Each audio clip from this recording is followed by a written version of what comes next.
তীখৰ হয় ছাৰ। আজি কি ফকৰা যোজনা ক'বা? ছাৰ আজি এটা গাঁৱলীয়া জীৱনৰ ফকৰা যোজনা ক'ম। কোৱা। কৈছো ছাৰ। ফকৰা যোজনাটো হৈছে ধান বানে ধুমুৰ ধুমুৰ, ধান বানে ধুমুৰ ধুমুৰ, পানী আনে বেলা, চিকুণ হাতত গোবৰ লাগিব, গৰু বেচি পেলা।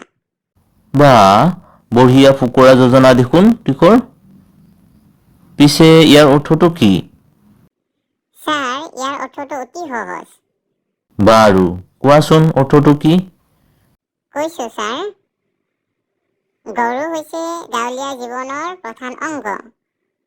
গাঁৱত ৰাতিপুৱা গোহালিৰ গোবৰ পেলোৱাটো জীয়ৰী বোৱাৰীৰ প্ৰধান কৰ্তব্য। কিন্তু কিছুমান জীয়ৰী বোৱাৰীয়ে নিজকে অতি আধুনিক শাৰীত ৰাখিব বিচাৰে আৰু তেওঁলোকে গোবৰ চুবলৈ ঘিণ কৰে। তেওঁলোকে গোবৰৰ পৰা পৰিত্ৰাণ পাবলৈ গৰু বিক্ৰী কৰি দিয়াটো বিচাৰে। অৰ্থাৎ গোবৰ ঘিণ কৰা জীয়ৰী বোৱাৰীসকলক উদ্দেশ্যি এই ফকৰা যোজনাটি ব্যৱহাৰ কৰা হয়। তীখৰ বঢ়িয়া হৈছে। ধন্যবাদ ছাৰ। কাইলৈ আৰু এটা ফকৰা যোজনা চাই আহিবা। হ'ব ছাৰ।